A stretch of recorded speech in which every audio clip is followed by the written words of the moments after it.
MPs this week described him as the most absent man in the UK cabinet. What does it say about that Secretary of State that the only person thinks he's any use is his pal Peter Mandelson? Mr. Speaker, the honourable gentleman is full of beans. That's obviously what you get with 3 coffee machines. He really has to do a whole lot better than his pathetic attempts at smears. John Cooper. Question number 3, please, Mr. Speaker. Secretary of State. None, Mr. Speaker. John Cooper. Mr. Speaker, my constituents will be alarmed to hear that because Labour's devolve and forget is a huge problem. When the Secretary of State is away, the Nats will play. We know that the First Minister has gone abroad using taxpayers' money to talk about the breaking up of Britain. Shouldn't the Secretary of State be inviting the First Minister down for a meeting without coffee? Secretary of State. Very good, very good. I think he'd probably bring the coffee with him if he was willing to accept the invitation. But it's a serious point. I wrote to the First Minister congratulating him on his recent success, inviting to meet with him, and no acceptance was forthcoming. That followed exactly the approach after I was appointed Secretary of State, where I offered to meet with the First Minister and he refused. So I think crocodile tears are often spilt in Edinburgh at the suggestion we don't have good intergovernmental relations. Maybe if we want better intergovernmental relations, the ball's in the SNP's court. Patricia Ferguson, Chair of the Select Committee. Thank you, Mr. Speaker. Does the Scottish Secretary agree with me that at a time when the incoming Scottish Government has a whole list of issues and problems on its plate, that the last thing it should be concerning itself with is another divisive referendum? Mr. Speaker, my honourable friend brings long and valuable experience in both of Scotland's parliaments to her understanding of these issues. In 2014, there was an agreement across all parties and across civic society in Scotland that there should be a referendum. There is simply no such consensus today. This is not the time for the SNP's obsession with independence. They are focused on division and grievance. We are focused on delivery. Shadow Secretary of State, Andrew. Thank you very much, Mr. Speaker. Can I join the Secretary of State in wishing Steve Clarke and the Scotland team all the best in the upcoming World Cup and look forward to them bringing football home to Scotland on the 19th of July. Now, Mr. Speaker, it might be obvious to most why the SNP might want to distract people from the news at the minute, but it doesn't excuse them wasting more Scottish taxpayers' money pushing their divisive separation agenda that the majority of Scots do not want. So can the Secretary of State confirm that this government will recognise the wishes of the majority of Scots, say no to another needless referendum, and agree with me the SNP should get on with the day job? Yes, Mr. Speaker. Alison Griffith. Question number 4, please, Mr. Speaker. Secretary of State. Mr. Speaker, I have ongoing discussions with Cabinet colleagues on the oil and gas sector's future in Scotland, focusing on ensuring our oil and gas workers have a future as part of our transition to clean energy. Indeed, the Chancellor and I met with oil and gas sector leaders earlier this year. Griffith. Thank you, Mr. Speaker. Many businesses in my Bognor Regis and Littlehampton constituency depend on contracts linked to North Sea energy sector. With this Labour government driving disinvestment and deindustrialisation, skilled workers are fleeing the industry. Every member in this House will have constituents whose employment relies on this wider supply chain. Does he understand the chilling effect his government's policies are having on business confidence and investment in this vital industry? Mr. Speaker, it seems to have slipped the honourable lady's mind that the Energy Profits Levy was introduced actually by the previous Conservative government. It also seems to have slipped her mind that fully a third of the jobs in the North Sea were lost during the Conservative government's time in office. They failed time and time again to come up with any credible plan. The status quo of that lost decade was 70,000 less jobs in the North Sea. Ewan Steinback. Lost at Grangemouth following Jim Ratcliffe's decision in 2023 to close the refinery. The then Tory ministers, half of whom now sit in reform, treated this as a commercial decision and did and delivered nothing. Contrasted with the UK Labour government's £120 million investment in December to save Grangemouth's ethylene plant, but with the refinery closed we must go far quicker. What efforts is the Secretary of State making to progress the delivery of new industry in Grangemouth with the £200 million allocation the Labour government have made to this? Mr. Speaker, I can assure my honourable friend that together with officials I'm actively engaged in efforts to secure the future of the Grangemouth industrial cluster. I was central to the UK Government's commitment of £120 million last December to secure the future of the wider site, and in December last year funding of up to £3 million was announced from the Scottish biotech company Myalgae, which is expected to create up to 310 jobs over the next 5 years, but the work continues. Andrew Bowie, Shadow Secretary. Mr. Speaker, the list grows longer every week. BP, Hunting, Harbour, Chevron, Wellsafe, Petrofac, Ithaca, Exodus and Enermec all announcing redundancies in Scotland's oil and gas industry. Yet for some unfathomable reason, this Labour government seems to think everything is fine. But isn't the truth, Secretary of State, that his government is carrying out the willful destruction of this country's domestic oil and gas industry, sacrificing thousands of jobs and making this country poorer and less secure? Mr. Speaker, history didn't begin in July 2024, and he can run, but he can't hide from his record. 70,000 jobs lost in the North Sea under the Conservatives, the Energy Profits Levy introduced by the Conservatives, and zero plan for the North Sea under the Conservatives. The Labour Party just don't get it, or worse, they just don't care. 1 week tomorrow there will be a referendum in our oil and gas industry in Aberdeen, and the choice could not be clearer. Only one party is standing up for the Granite City, for Scotland's energy industry, for Britain's energy security, and that's the Conservative and Unionist Party. He must agree that in Aberdeen next week the choice is clear. Vote to get Britain drilling with the Conservatives, or for decline in job losses with Labour or the SNP. Mr. Speaker, that felt rather more like a party election broadcast than a question. And as always, I would recommend the good voters of Aberdeen vote Scottish Labour. Question 5, Mr. Speaker. Mr. Speaker, this government is and remains committed to the successful delivery of the Borderlands Inclusive Growth Deal. In March, the UK and Scottish governments approved a deal reset which confirmed a more deliverable and affordable financial profile. This reset will boost the delivery of key projects like the Chapel Cross development and the Mountain Bike Innovation Centre in Innerleithen, and help the deal make a real difference to the south of Scotland. Thank you, Mr. Speaker, and may I wish you a very happy birthday. Mr. Speaker, members on both sides of the border and both sides of this chamber believe that the deal has the potential to be transformative for our region. Can the Secretary of State please outline what steps are being taken to ensure that progress on the deal is maintained, and will he meet with me and my colleagues on both sides of the border to discuss the reset? Mr. Speaker, I apologise unreservedly for the unforgivable oversight of not beginning my contributions by wishing you a happy birthday. The Borderlands Growth Deal is driving growth. That's why the UK and Scottish governments have approved a strategic reset to the deal, and I can assure my honourable friend that we will endeavour to take forward the work as described. Joanna Baxter. Question number 6, please, Mr. Speaker. Mr. Speaker, this government is committed to boosting Scotland's regional economies, including that of my former constituency of Paisley and Renfrewshire South.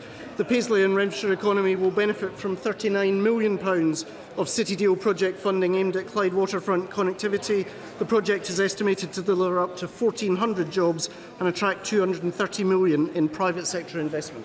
Baxter. Thank you, Mr. Speaker, and a very happy birthday to you. Last week, we heard the very disappointing news that the principal investor in the Paisley Centre redevelopment project in my constituency has been forced to withdraw from the project after years of delays and uncertainty. I have repeatedly warned that continued delays would put this project at risk, and it's deeply frustrating those fears have been realised without, apparently, the SNP-led Renfrewshire Council having any backup plan. So will my right honourable friend agree to meet with me, local elected representatives and members of the Scottish Government to see what we can do to get this project moving? Mr. Speaker, I know better than most the limitations of an SNP-led Renfrewshire Council, and I applaud the efforts of my honourable friend in trying to bring this initiative to the fore. As the UK Government Minister responsible for local growth in Scotland, Minister Kirsty McNeill would be pleased to meet with her to discuss how we can work with Renfrewshire Council to deliver a vibrant and strong future for the town. Ian Jones. Question number 7, Mr. Speaker. Mr. Speaker, this UK Government is committed to empowering local people to deliver neighbourhood regeneration across Scotland. Our Pride in Place programme is directly supporting many of our most in need communities to shape the future of their local area. We're investing up to £480 million in 24 Scottish neighbourhoods over 10 years, and that includes £20 million for Kilmarnock. Jones. Thank you, Mr Speaker. Happy birthday. Now, I was delighted Darvel Improvement Group were awarded £200,000 of the Pride in Place funding, meaning they can now progress their work to restore Sir Alexander Fleming Commemorative Garden and create an educational memorial at Hastings Square. My right honourable friend will know that 2028 marks 100 years since the discovery of penicillin, a world-changing breakthrough saving millions of lives across the world. Now, for local people across my constituency, that's a source of deep pride. Scotland's contribution to science, from a man born in Darvel in Ayrshire, aka God's country. Does my right honourable friend agree with me? Putting power into the hands of local people, we're helping communities deliver... Staple and grasping. Come on, Secretary of State. Mr Speaker, firstly let me congratulate the volunteer-led Darvel Improvement Group that she references for securing this £200,000 from the Pride in Place Impact Fund. She is right to recognise the world owes an immeasurable debt to Sir Alexander Fleming, and it's entirely right that this birthplace in Darvel stands at the heart of celebrating what is his truly monumental scientific achievement. Pete Wishart. Thank you very much, Mr Speaker. Perth is still the only city in Scotland that hasn't received 1 penny from the Conservatives levelling up or 1 penny from the government's Pride in Place. When I wrote to the Minister at the last allocation, she told me that we didn't meet the methodologies or indices of deprivation. Now, the Secretary of State was once a failed candidate in the city of Perth. Surely at that time you noticed that we have poverty like every other city in Scotland. So why haven't we received a penny, and when will we get our share? Mr Speaker, the honourable gentleman is entirely right. I did fight Perth for Labour, although Perth fought back pretty effectively. I'm fully aware of the contribution that Perth and the fair city makes to the economy of Scotland, and I'm also very aware of the methodology that we've used, which is an objective basis on which to allocate British public funds. Gregory Stafford. Secretary of State. Mr Speaker, producing the clean energy we need is not only right for our energy security and our climate, it's also the right thing to do for jobs and investment. Last week the CBI revealed that the UK's green economy has created more than 1 million jobs. In Scotland, the industry generated £10.2 billion and supported more than 105,000 jobs, predominantly benefiting local SMEs and communities all around Scotland. Mr Speaker, but we are losing over 1,000 jobs a month in our oil and gas industry, and despite what the Secretary of State has just said, we are not seeing a similar uptick in green jobs. Skilled workers are losing their jobs in oil and gas and are actually leaving the country. The government's actions are making the United Kingdom poorer, less secure, and waving goodbye to highly skilled jobs. So how can the Secretary of State honestly tell us that this House that there is a transition going on? Well, Mr Speaker, look for example at the work and the investment being made by Iberdrola and Scottish Power. He shakes his head, but that's real investment delivering real jobs. If he would like to comment further on it, perhaps he'd like to apologise for the abject absence of any plan from the previous Conservative government in relation to the North Sea, which explains the fact that they lost 70,000 jobs on their watch. Richard Baker. Number 9, Mr Speaker. Yeah, go ahead. Just a question. Yeah. The UK government's £50 million Scottish Defence growth deal is a true step change for Scotland's industrial base. It will support jobs, skills and regional growth. The deal includes, of course, £10 million for innovation facilities, both on the Clyde and in Rosyth. Where the SNP won't back Scottish industry, young people or our national security, Scottish Labour and the UK government will step in. Speaker, yesterday the Secretary of State for Defence set out at a GMB conference how this government's investment in defence is delivering for British workers. Can my right honourable friend assure me he'll work with his Ministry of Defence colleagues to support Scottish yards, including Methil, my constituency, who last month delivered the Seahorse pontoon ahead of schedule, on budget, and with a skilled workforce that is ready to take on new defence contracts, including Programme Euston? So, Mr Speaker, there is no more doubted defender of or advocate for the Navantia yard than my honourable friend. I was delighted to visit the yard a few weeks back along with him, and of course I want to congratulate them on completing the Seahorse pontoon ahead of schedule. Having visited the yard myself, I saw firsthand the expertise and commitment to the workforce and indeed the young apprentices there, and they are delivering for all of us. Before we come to Prime Minister's questions, I know the thoughts of the House will be those affected by the events in Belfast this week. I should inform the House that charges have been brought against a man following the attack on Monday night. That case is now sub judice. It is possible that other charges may be brought, including respect of events in Belfast in the aftermath. I am granting a full waiver to allow members to discuss wider issues raised in the context of this incident. However, I must urge members in the strongest terms not to discuss the details of any individual case. This includes not discussing any motive or the guilt or innocence of any individual. Members should avoid wider speculation that comes with prejudicial in any future criminal trials. We now come to Prime Minister's questions. I call Melanie Ward. Question number 1, please, Mr. Speaker, and happy birthday to you. Prime Minister. Thank you, Mr. Speaker. Last week, I noted the helicopter crash in Devon, and I want to put on record our sincere condolences to the families of Lieutenant Commander Chris Gayson, Lieutenant Lily Mae Fisher, and Petty Officer Owen Green. Our thoughts are with their families at this tragic time. Mr. Speaker, I also send my condolences to the family of Michael Story.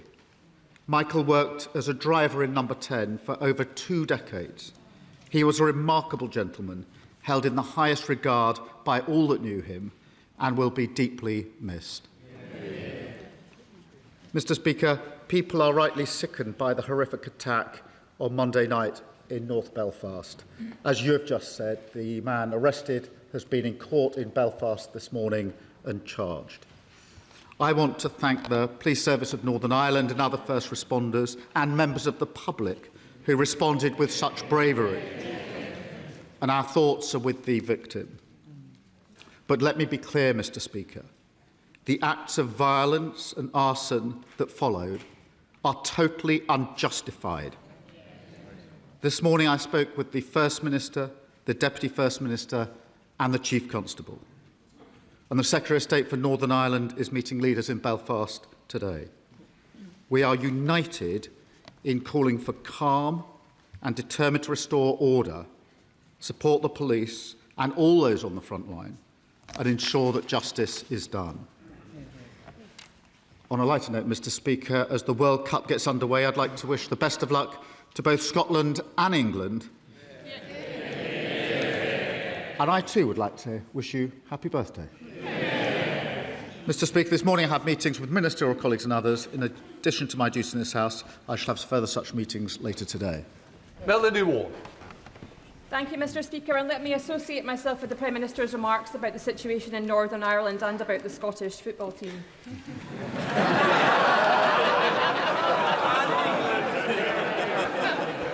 Mr. Speaker, the existence of Israeli settlements and settler violence against Palestinians is a major and deliberate impediment to peace. By working with Israeli human rights researchers, I have uncovered 32 British charities which are funnelling money to Israeli settlements on Palestinian land. Last week, I submitted a formal complaint to the Charity Commission about them.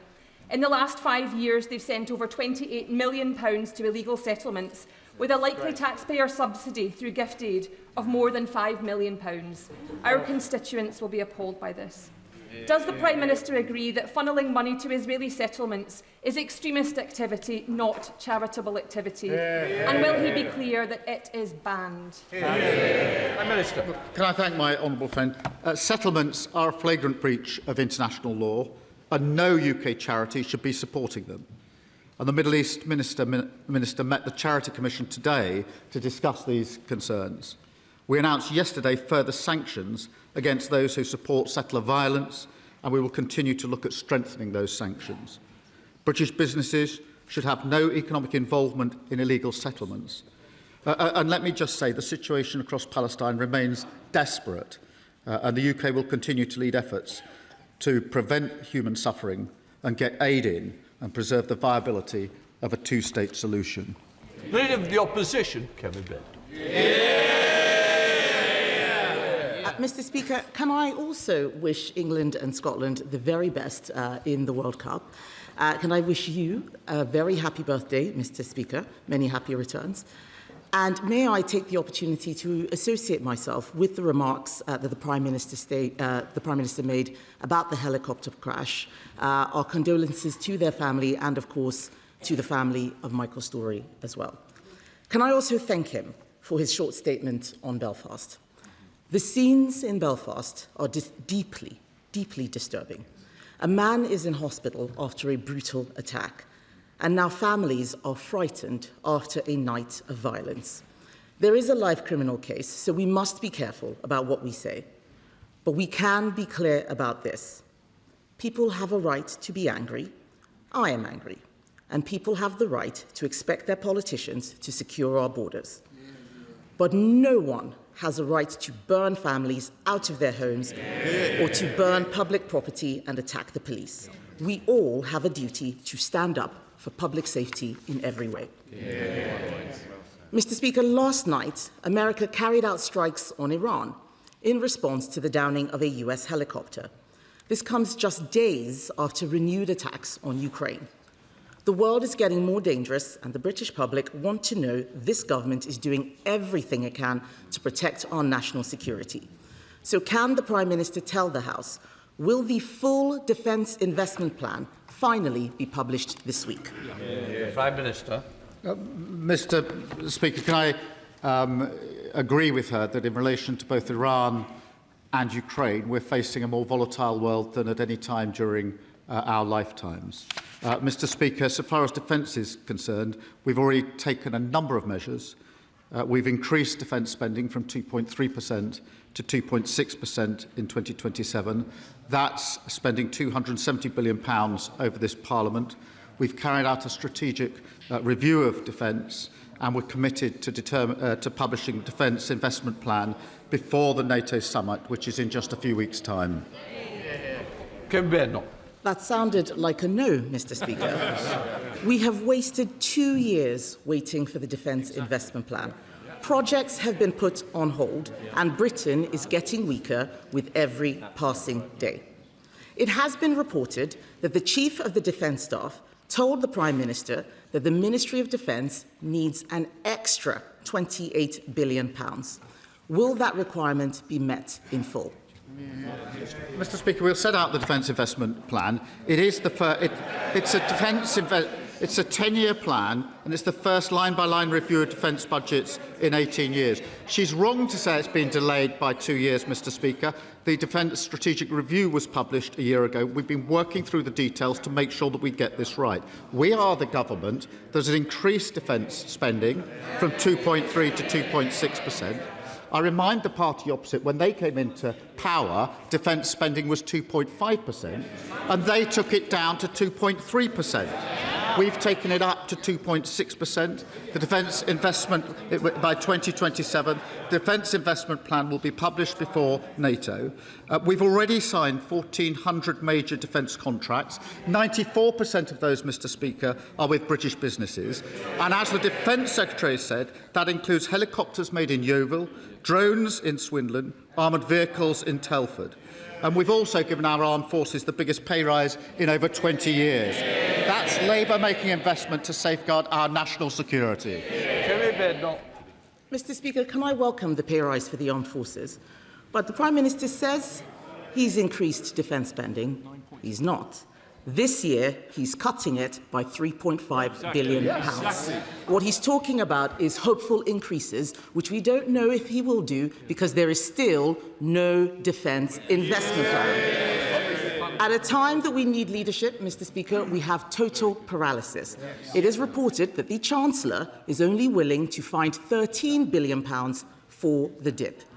At the London Defence Conference last year, the Prime Minister said defence would be the central organising principle of his government.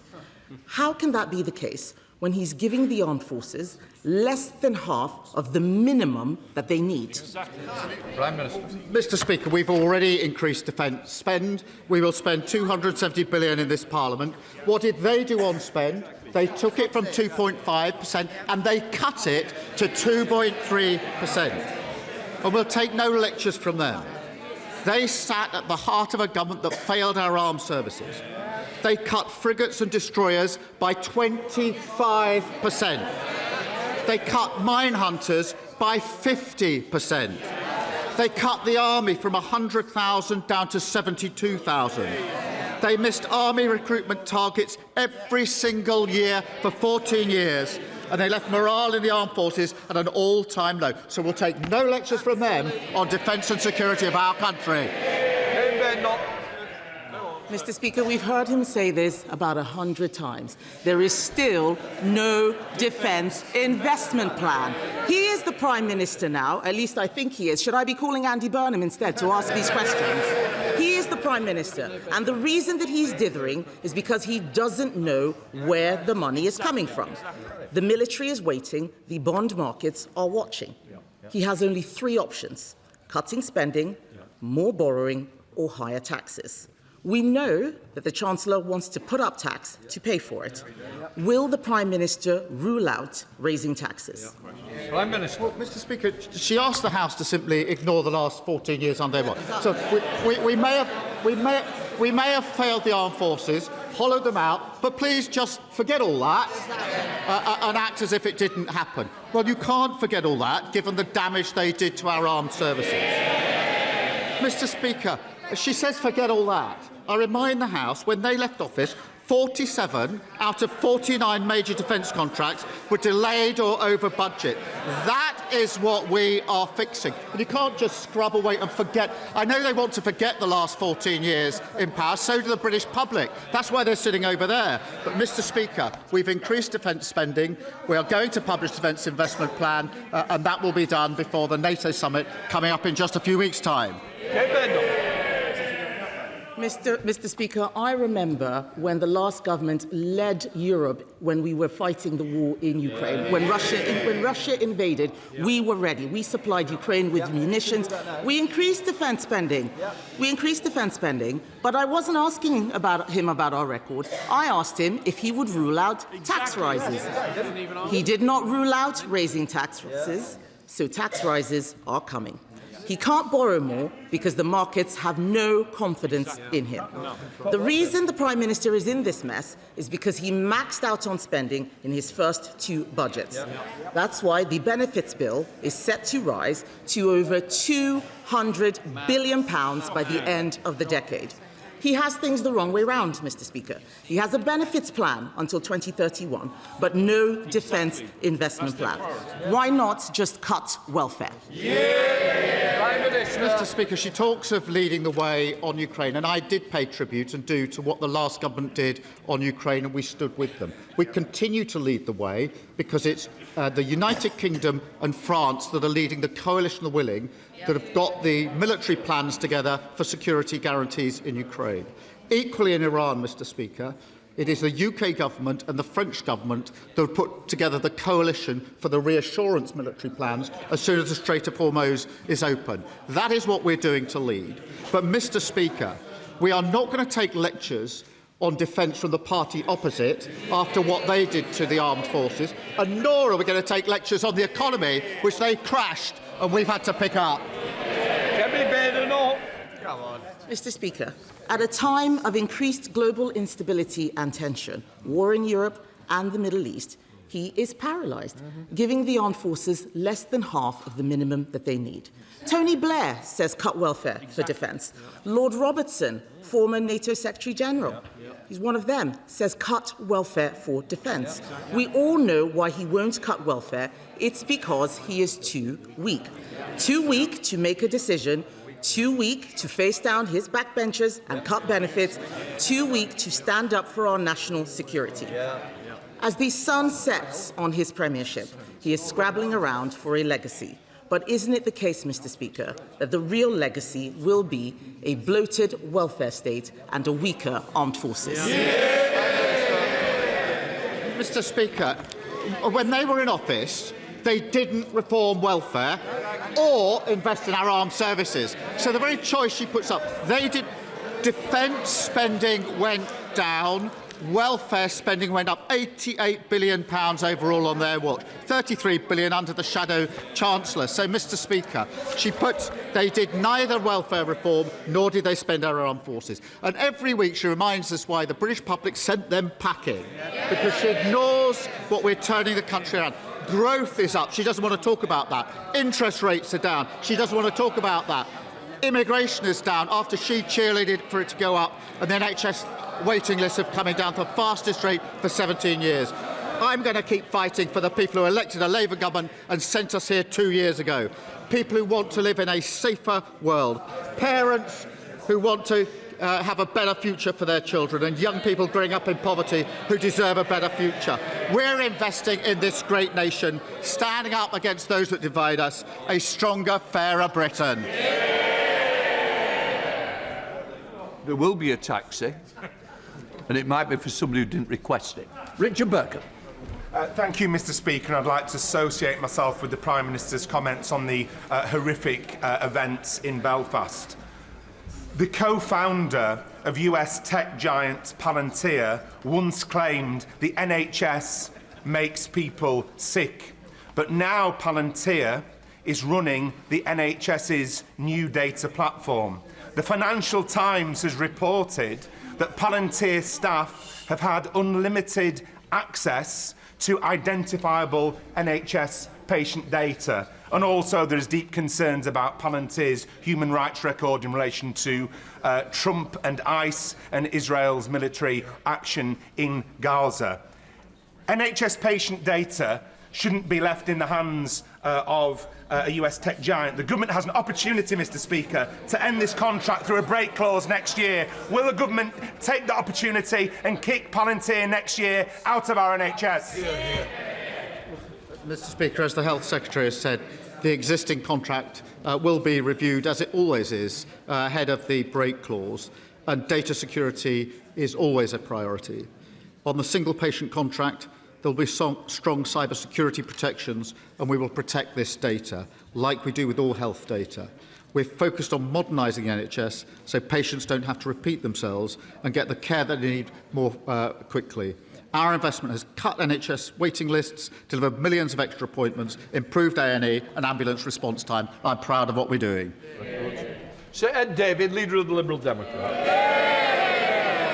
Thank you, Mr. Speaker. Can I join the Prime Minister in sending our condolences to the families of those killed in last week's helicopter crash? And can I associate myself with the Prime Minister's remarks about the horrific knife attack in Belfast? Our thoughts are with the victim and his family. And can I join the Prime Minister in condemning the disorder last night? Mr. Speaker, in Carers Week, can I celebrate the millions of family carers who make huge sacrifices to look after their loved ones? And can I look forward to an England versus Scotland World Cup final? and can I wish you a happy birthday, Mr. Speaker? Mr. Speaker, as the chaos over the Defence Investment Plan goes on, I'm sure members on all sides were shocked to read yesterday's reports that the government is considering slashing the hospital programme to fund the shortfall. Surely in 21st century Britain, people can expect both a decent local hospital and armed forces that keep them safe.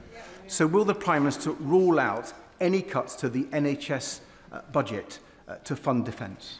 Mr. Speaker, can I first agree with him about the amazing work of our carers? We will take the necessary measures to defend our country, the first duty of any Prime Minister.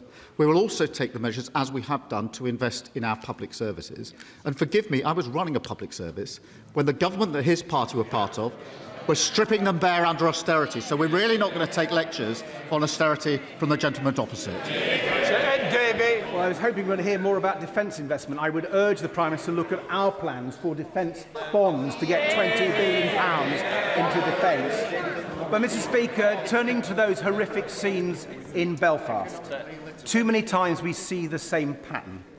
An appalling crime that makes us all feel immense pain and anger, and then extremists who exploit that grief and anger to spread hatred and violence, aided and abetted by social media barons like Elon Musk and their divisive algorithms.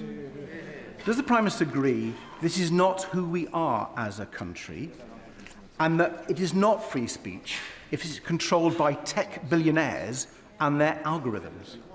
So will he crack down properly on platforms like X that are fueling violence and hatred? Prime Minister. Mr. Speaker, we will crack down on anyone who's fueling this division. But it is really important, and I agree with him, we are heading into a very difficult situation in Northern Ireland. As I say, I've spoken to the Chief Constable, the First Minister and Deputy First Minister this morning. They are united in saying we should all be calling for calm. The police are on the front line, and it's our duty as politicians to call for that calm, and nobody who's a politician should be whipping up division and hatred. Lord Edwards. Thank you, Mr. Speaker. Flexible and co-working spaces play an important role in regenerating town centres like mine in Rochester and Strood. They bring more people to our high streets to spend money in our local shops and support our local economies. But recent case law has put this under threat, with valuation office agency assessments now treating many as single larger businesses. And because of this, many small businesses face not only losing their small business rate relief, but also facing potentially backdated bills of up to 3 years, in some cases costing hundreds of thousands of pounds. So will the Prime Minister please ensure that an urgent political solution is found to this problem? Can I absolutely recognise the important role that flexible working spaces play in regenerating our high streets? Where the law requires a property to be treated as a single unit, the business rates are paid by the operator, not the individual businesses. I can't speak for every case, but I will make sure that the Treasury Minister picks up with her as quickly as possible in relation to the particular issue. Gavin Robbins. Mr. Speaker, can I associate myself with the remarks of the Prime Minister in relation to the tragic helicopter crash last week? Mr. Speaker, yesterday I shared my concern that community cohesion stood on the precipice. The North Belfast attack on Monday was medieval, it was sadistic, and it's sadly been viewed by millions in this country. As reprehensible as it was, the outrageous violence, intimidation and community damage carried out last night in my constituency and in other parts of Northern Ireland require the strongest condemnation. It is impossible to share concerns about damage to our British values and then act in a way that tarnishes the very thing we should want to protect. The government's job, our collective job, is to act, to protect our country and to defend our borders. The Prime Minister knows that the man charged entered our country illegally. He passed through 2 safe countries and attained asylum in record time. Will he meet with me urgently to discuss the steps he and his government will take to ensure our values are enforced, that the rule of law in this country sustains, and that he protects and closes the open, porous border between our country and the Irish Republic? Prime Minister. Can I thank the Right Honourable Member, and can I particularly thank him and all leaders in Northern Ireland who have urged calm, particularly before what happened last night. I think in standing together with that common message was very powerful. I thank him and others for what they did in that regard. I'm very happy to meet him and other MPs from Northern Ireland as he requests, and I think we've now identified a slot after Prime Minister's questions when we can do that. It is obviously important that we do at the first opportunity. We are all sickened by this attack, but the scenes of violence and disorder have no justification, and we need to be really clear about that. Of course there are questions that need to be answered, but destroying communities, destroying homes and driving people out of their homes is not and will never be the right way to respond to an attack like this. And I look forward to working with him and others to ensure that we get the calm response and give the police the space that they need to deliver justice. Russia Nora Ali. Thank you, Mr. Speaker. Can I also associate myself with the Prime Minister's remarks about the horrific situation in Northern Ireland? Mr. Speaker, the Mildmay Hospital in my constituency, established in 1877, has been a pioneer for HIV and AIDS care since the 1980s. Diana, Princess of Wales, made 17 visits to this unique charitable hospital, breaking through the stigma surrounding HIV and AIDS. Today, Mildmay also provides care for patients with other complex needs, relieving pressure on the NHS, and yet it's at risk of closure because of commissioning issues in the NHS. Ahead of the 30th anniversary of Princess Diana's death next year, will the Prime Minister lend his support to this iconic hospital, which was so close to her heart, so that it can survive and thrive? Minister. Well, can I thank you for raising this? The Mildmay Hospital is synonymous with extraordinary care and compassion, as she describes. I will make sure that she meets the Health Minister to discuss the concerns that I know she has in relation to it. Mr. Speaker, as a person of colour in this House, I'm sure members will agree that I cannot be held accountable for the vile acts of individuals that share my complexion or heritage. However, there are some in this chamber who seek division to further their political ambitions. Individuals who are fueling hate against citizens of our own nation and causing hard-working, upstanding people to be afraid for their safety because of the colour of their skin. Teachers, doctors, nurses which are afraid to go to work. Words have consequences, and with eyes of the nation on us in this moment, what pure cold actions will the Prime Minister take against those inciting violence, perpetrating violence, and, more importantly, support the victims following this brutal attack in Belfast?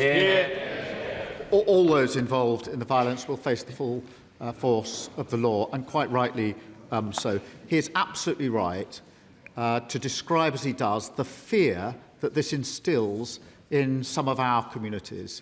And that is a very real fear. It is being felt today, this hour, in Northern Ireland, by families who are too scared to go about their lawful work, to go to school and to go about their business. That is exactly what it does, which is why we must all condemn it. Ms. Twist. Thank you, Mr. Speaker. The British Standards Institution is 125 years old this year.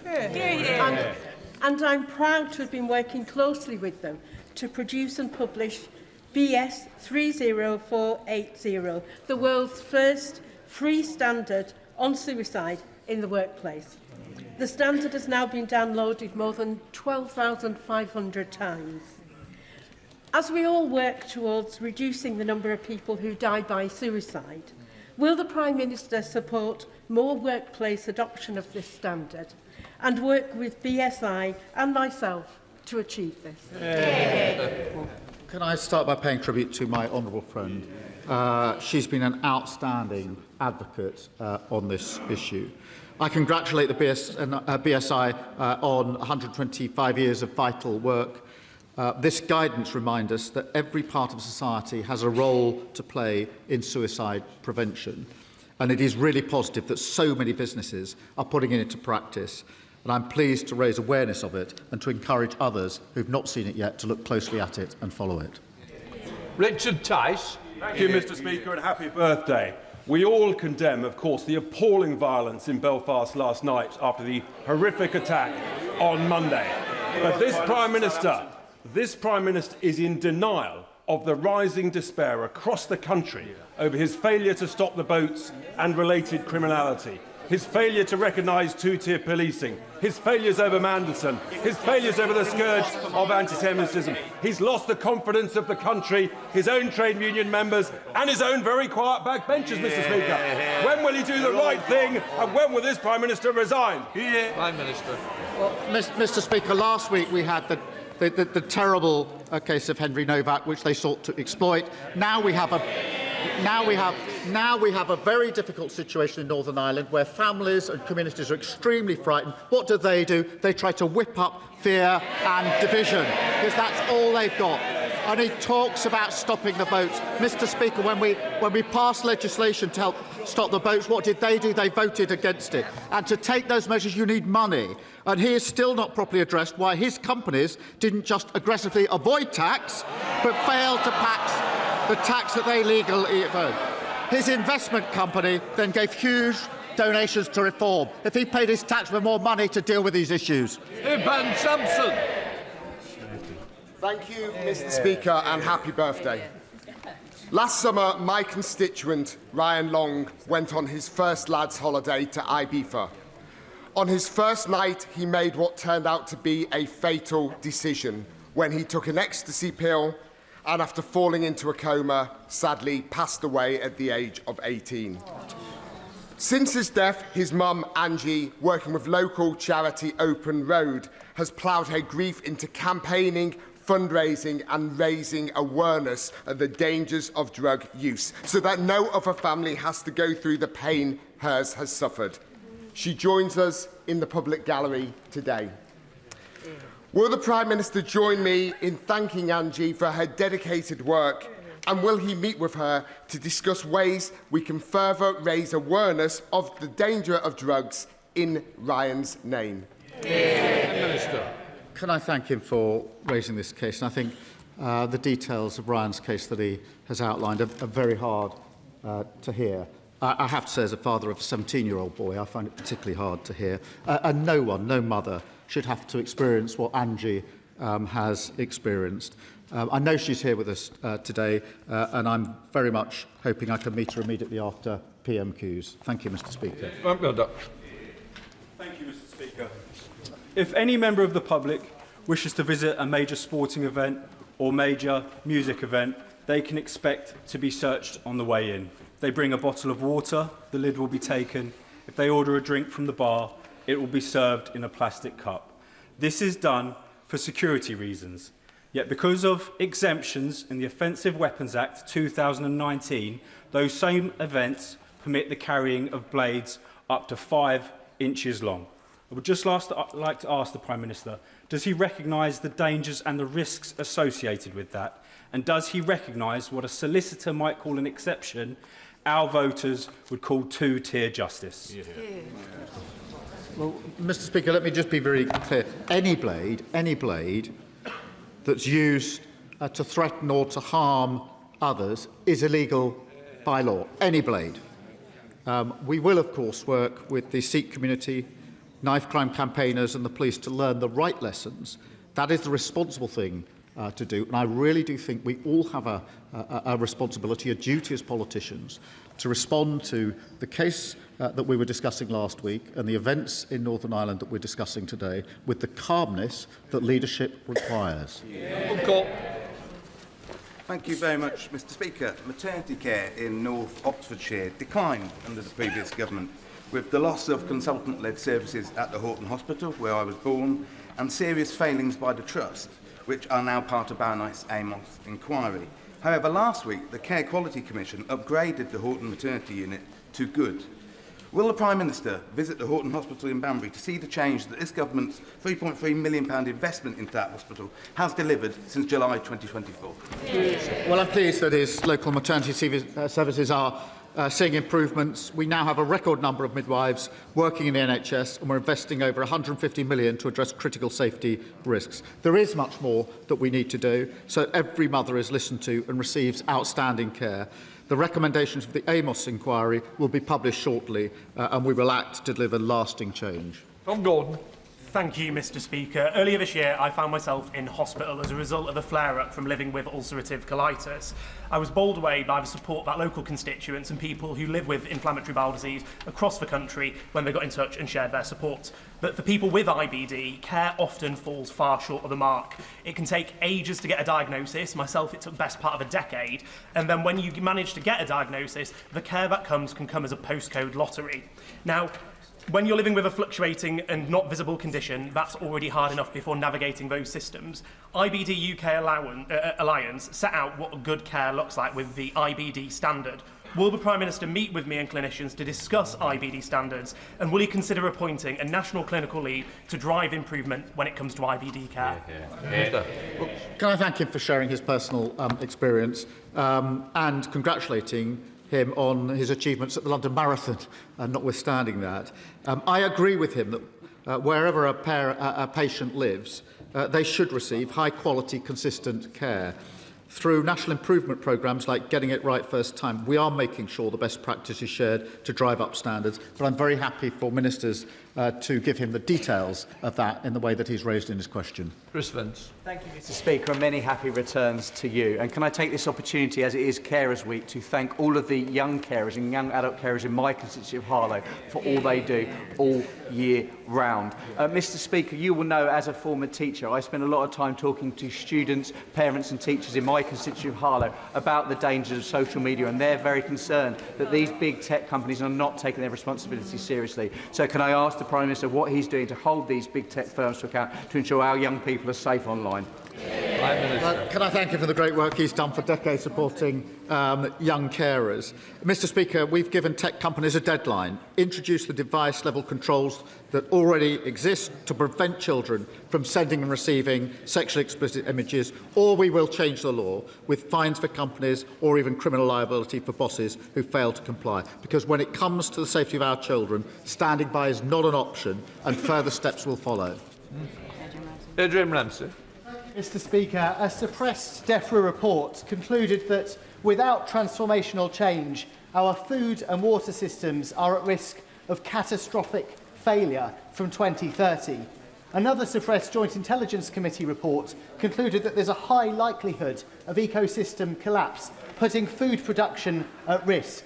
Does the Prime Minister recognise that many of us across this House are ready to work collaboratively to address these very urgent challenges? And will he commit to publishing these two reports in full?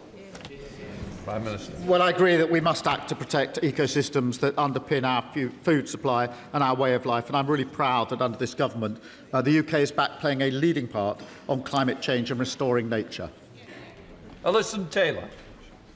Peter Murrow pleaded guilty to embezzling over £400,000 of SNP members' funds. Thousands of pounds were spent on luxury items ranging from a salt and pepper grinder to a new Jaguar to a luxury motorhome. When party figures raised concerns, even resigned, they were silenced and ostracised by those at the very top of the SNP. Does my right honourable friend, the Prime Minister, agree that a full investigation into this national scandal needs to be held as a matter of urgency? Well, Mr. Speaker, these are clearly serious, legitimate questions that deserve answers and scrutiny. Answers and scrutiny they're not getting. I do think the Scottish Parliament should look at them closely, and I hope they'll listen to the concerns of this House. Hannah Spencer. Thank you, Mr. Speaker. Running a business as a plumber, I was well used to dealing with dirty grubbiness. And there's still plenty of that dirty grubbiness behind me. Now, running a business is tough, so will the Prime Minister join me in backing That's the Problem campaign to cut VAT rates in hospitality? He didn't answer the question last week. Will he tell us today, yes or no? Well, Mr. Speaker, I'm very glad that we're cutting VAT over the summer with our summer savings programme that I hope she will support. I do note we haven't heard much from the Green Party leader after he admitted he hadn't paid his council tax. Perhaps he's traded his houseboat for a submarine. Paul Foster. Thank you, Mr. Speaker. Mr. Speaker, ICBs have a statutory obligation to fully fund all essential medicines and pharmacy provision for the delivery of specialist end-of-life and palliative care at our wonderful hospices, such as St Catherine's and Derrien House, situated in our respective constituencies of South Ribble and Chorley. However, this is not happening, as ICBs are claiming the costs are covered by the hospice's core grant. Would the Prime Minister support my private member's bill, St Catherine's Law, that seeks to place an explicit obligation on every ICB to fund all essential medicines and pharmacy provision for all our hospices separately from any core grant they receive from the NHS? Can I thank him for raising this? And as he knows, integrated care boards are responsible for commissioning palliative care and end-of-life services, including hospices, to meet the needs of their area. And that includes decisions on how services are funded, including medicines and pharmacy provisions. I'm happy to talk to him further about it. Thank you, Mr. Speaker. Every time there is heavy rain, Judy Washington's driveway and garden is flooded with raw sewage. The same happens to her neighbour, and it happened last week again. Thames Water have told my office they won't even look at the situation until the end of winter 2027. It is unacceptable that a lady in her retirement is shovelling sewage from her drive and waiting for human waste to decompose in her garden. Will the Prime Minister write to Thames Water on Judy and her neighbours' behalf to compel them to sort this out? Well, can I thank him for raising this case? And it's obviously awful. If he will share further details of it with my office, I'll make sure the Water Minister picks it up and acts as quickly as possible. Thank you very much, Mr. Speaker. Last week, the Prime Minister warned that NATO needs to be ready for an attack by 2030 from Russia. Indeed, we have an increasingly belligerent, expansionist, imperialist Russian leadership to our east and a Donald Trump US leadership to our west, for whom Ukraine and European security is not a priority. So we need to meet the moment. To his credit, since taking power, the Prime Minister has increased defence spending, but the House of Commons Defence Committee is adamant that we need to reach 3% GDP spend on defence. So when the Prime Minister is signing off on decisions within the Defence Investment Plan, which I hope will be, touch wood, imminently published, will he agree to that 3% GDP spend on defence? Prime Minister. Mr. Speaker, he's right to raise the concerns that we have.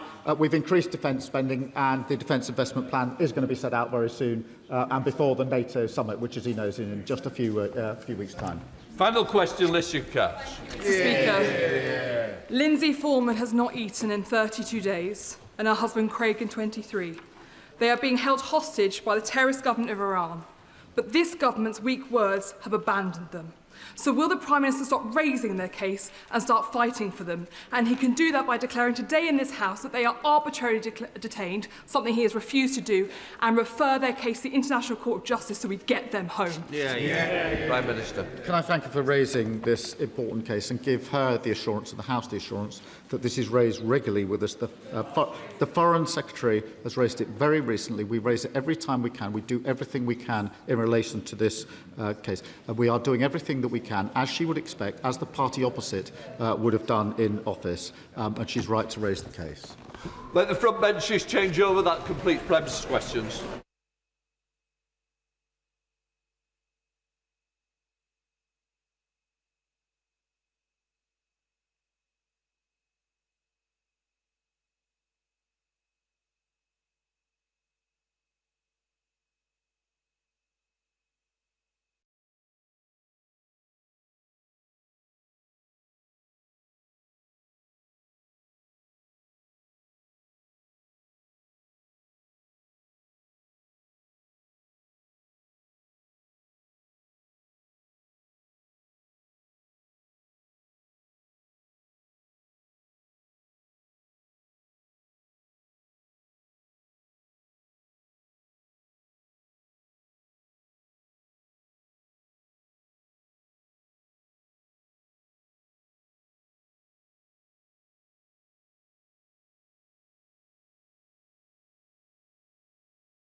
So they can either leave and just get on with the rest of their lives and think that was interesting, or they can actually stop and think, do you know what, there's a genuine problem. We spoke about it at the beginning. We heard those searingly saddening numbers of the amount of people who are suffering with homelessness in this country.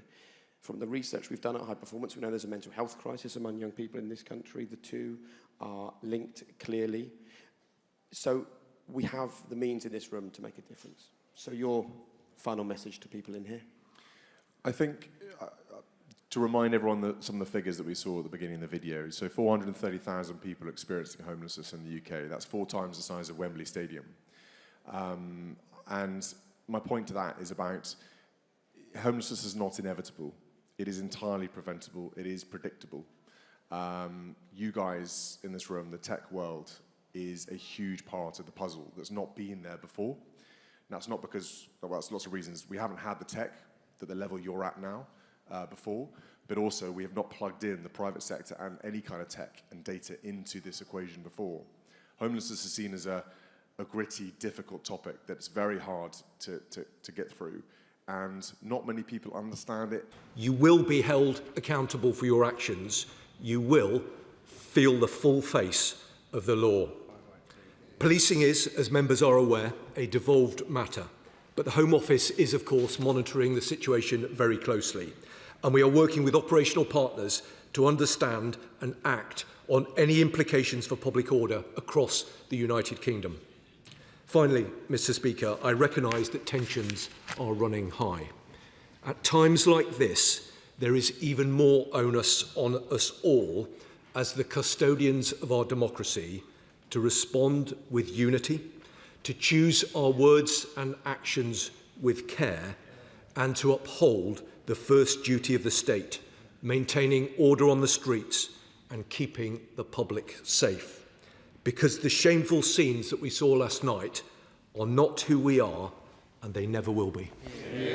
Claire Hammer. Thank you, Mr. Speaker. It has been a shocking 2 days in Northern Ireland. The horrific knife attack in North Belfast has left a man fighting for his life and an entire community distressed by what they've seen. Justice must, of course, take its course and deliver for that victim whose family have asked for calm. But last night brought further outrage. Children in my constituency and others lifted out of their beds as their homes burned. Masked men roamed the streets, going door to door, menacing and setting fire to cars and buses and homes, terrorising people on the basis of the colour of their skin or the sound of their voice. People from Sudan, people from India, people from Ukraine and people from Belfast. And today, businesses are shuttered. Medical appointments are cancelled. Schools are being closed for fear of getting young people home. So many people are frightened to walk the streets and frightened to be in their own homes tonight. And for all the online agitators who stoke this stuff up, when they move on to their next target, we'll be the ones left to pick up the pieces.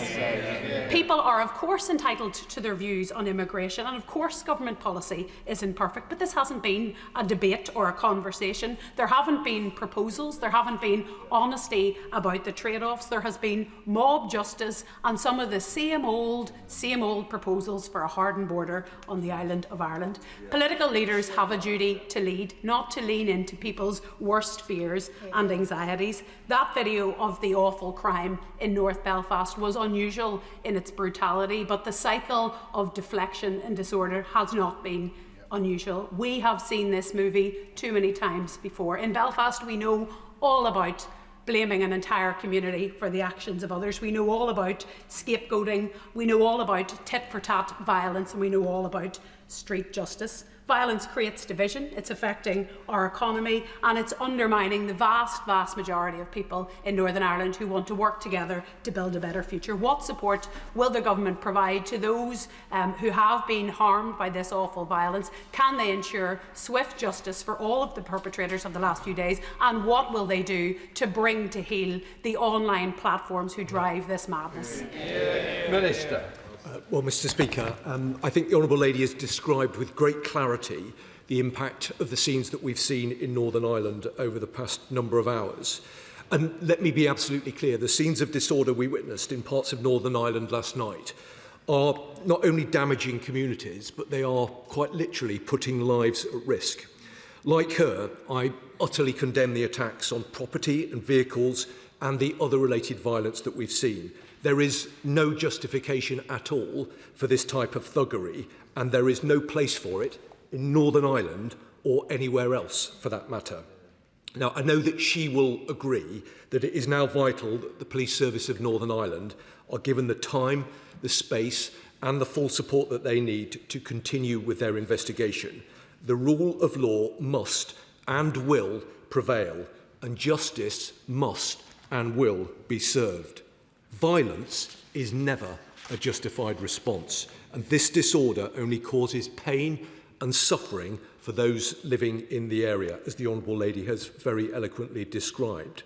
Now, those involved do need to take a step back and consider the consequences of their actions.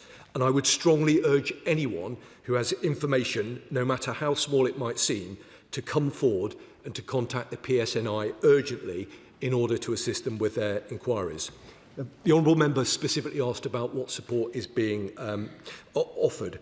She will know and understand that the Secretary of State for Northern Ireland is in Belfast today, and I know that he will be working with colleagues over there to make sure that they have the support and the resources that they need to deal with this very troubling situation.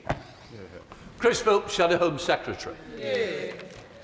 Monday night's attack was disgusting and barbaric. The victim suffered serious injuries to his neck and lost an eye. The thoughts of the whole House, I'm sure, are with him. I thank the police and emergency services for responding and pay tribute to members of the public who so bravely intervened. I commend the police for confirming the suspect's identity swiftly, because full transparency in these cases is vital. Can the Minister confirm PSNI will have all the resources needed to deal with these issues? We've all seen the footage of the appalling attack featuring a Sudanese illegal immigrant. But let me be clear, violence of any kind in protest is never justified. Innocent people should never be targeted, and nobody should ever set fire to houses or cars. Speaking as a father, no one should ever feel unsafe in their homes. The police, I hope, will bring the perpetrators swiftly to justice. I do understand, though, why people are angry. The suspect came into the UK illegally.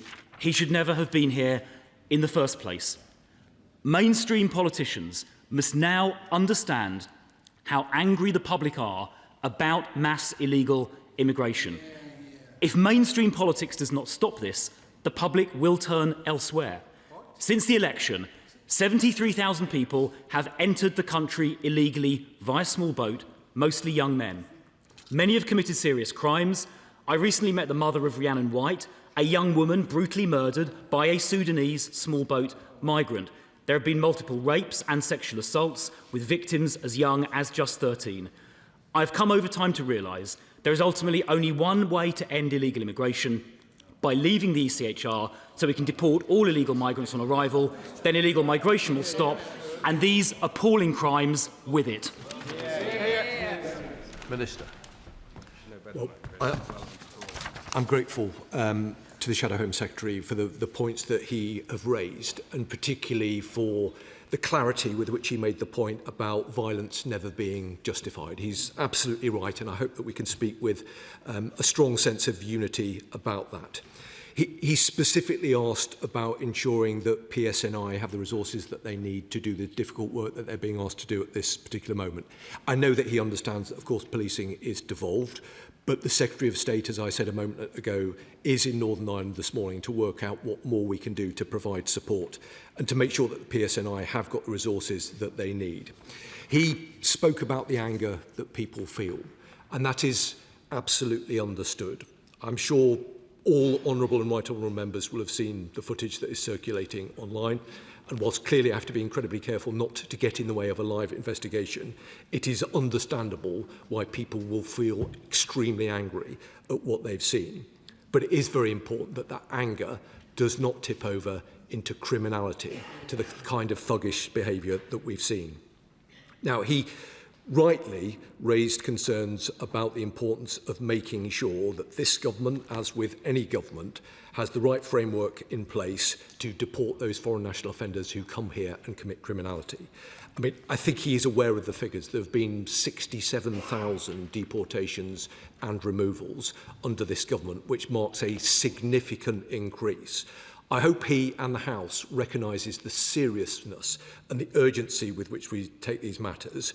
They need to be dealt with calmly and effectively, but this government will do everything that we can, everything in our powers, and if there are further powers required, we will make sure that we have them, to deport and remove those people who raise a threat to the public.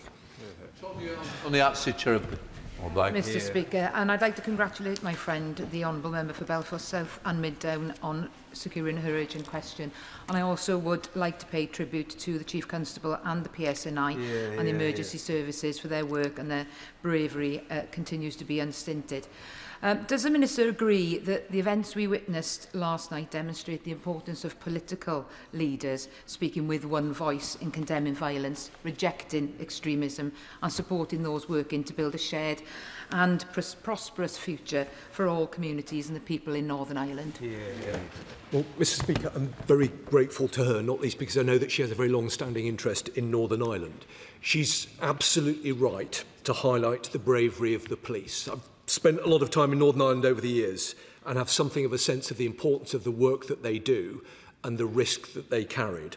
And looking at the scenes that unfolded last night, it is impossible not to conclude that the police did an incredibly good job under very difficult circumstances, and I absolutely pay tribute to them and their service and, of course, their families who will have been at home sick to death with worry at the kind of risk and threat that their loved ones were having to deal with.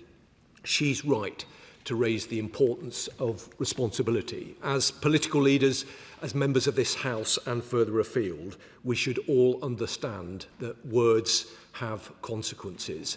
And at moments like this, whilst I understand the temptation for some to score cheap political points, I think what the public expect is all of us to rise above that and think about how we can stand together and address these problems that we undoubtedly face. Paul Cullen, Liberal Democrat spokesperson. Thank you, Mr. Speaker. My thoughts, as the thoughts of the whole House, are with Stephen Ogilvie, who suffered truly horrific injuries on Monday night, and with the residents of Belfast forced to flee by rioters who do not speak for any legitimate community grievance. The knife attack was repugnant, but so too were the scenes that followed. This is the second consecutive summer of racially motivated disorder in Northern Ireland, which the PSNI has faced while understaffed and underfunded. Now, the Minister rightly says the PSNI should be given time and space, but will he confirm what additional financial support the government will provide the PSNI, because they need it?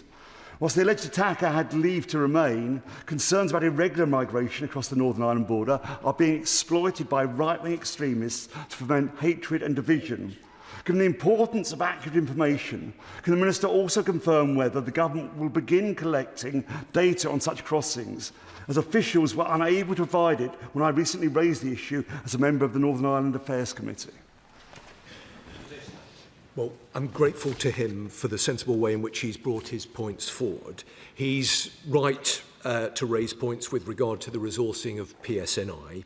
The government absolutely recognises the financial pressures that PSNI faces. As he will understand, policing is largely a devolved matter in Northern Ireland, but in recognition of the security situation in Northern Ireland, the government is providing PSNI with 37.8 million in additional security funding for each financial year until 28-29. And as I've said, the Secretary of State for Northern Ireland is there with the Chief Constable, John Boucher, this morning.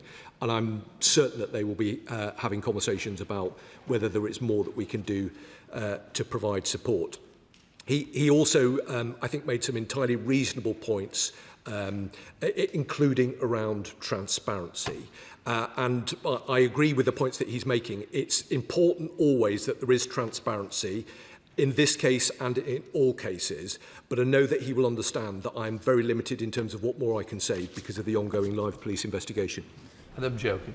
Thank you very much, Mr. Speaker. And I thank my friend from South Belfast Mid-Down for her question, and to the Minister for his answers. And of course I think about the victim of the grotesque knife attack earlier this week. Now, Mr. Speaker, Northern Ireland is a wonderful place with wonderful people, and the scenes on the streets of Belfast that we saw were utterly disgraceful and do not reflect the Northern Ireland that I know, that I love, and that many of my family live in.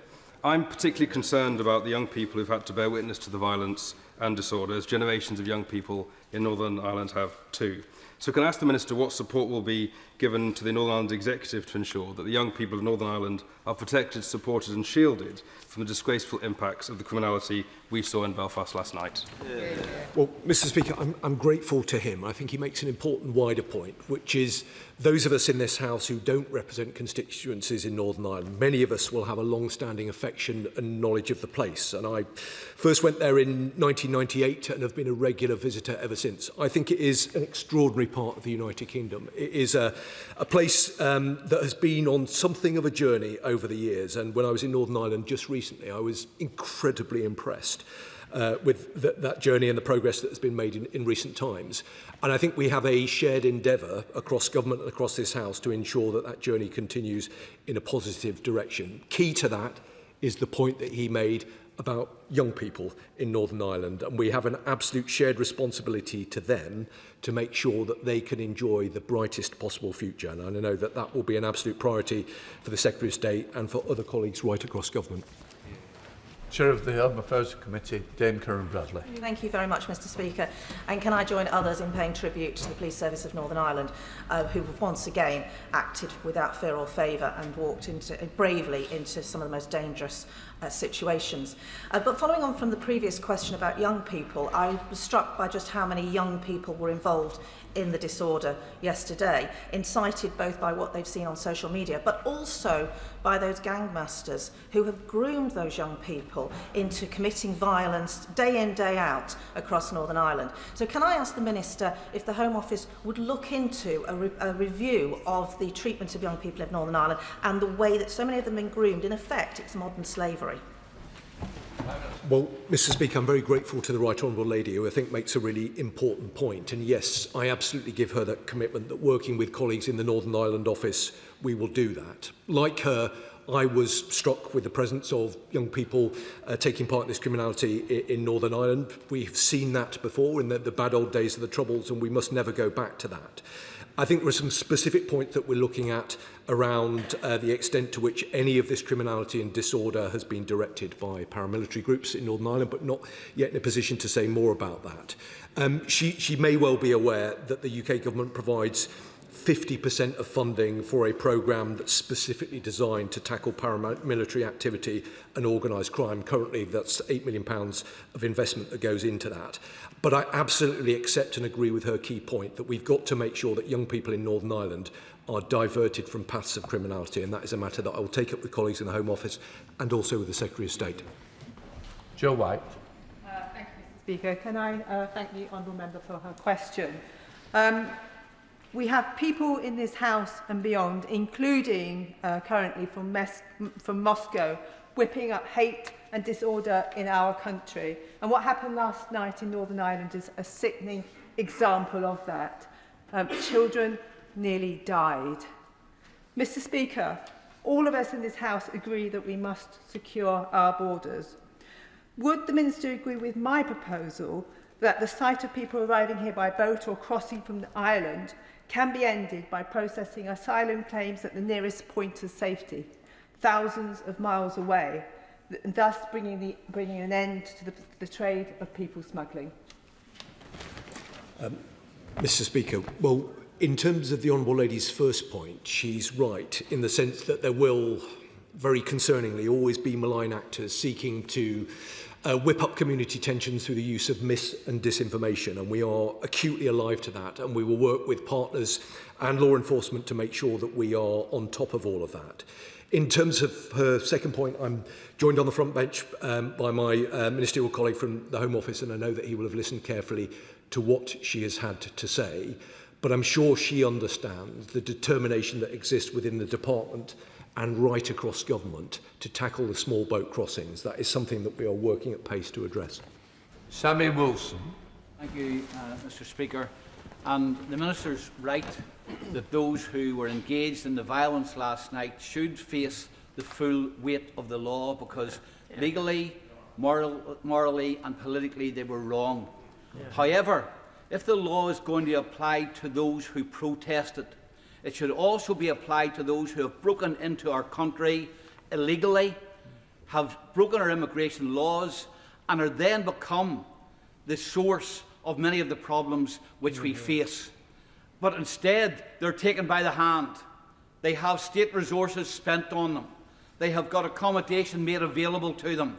And then they're given the right to stay here, even though they've come in illegally. And if this issue is to be addressed, then the government must change its attitude. Those who come into our country illegally should be told, you will never get asylum. And the Irish government should be spoken to as well, so that the Irish Republic does not become the conduit for illegal immigration, the route which was used by the person who has now been accused of this crime. Well, Mr. Speaker, of course, the law should always be applied without fear or favour. And whilst acknowledging the points that he has made, I hope that he understands the determination of this government to address the issues that he has raised. The government has been crystal clear about our commitment to reduce to zero the number of hotels that are being used to accommodate asylum seekers. There is a commitment to do that process in a different way, but through the use of larger sites. And also, he will have heard the remarks I made earlier about the increase in the removal of foreign national offenders. So this is a priority for this government, this is a priority for the Home Secretary, and we are working at pace to address the issues that the Honourable Member raises. Thank you, Mr. Speaker.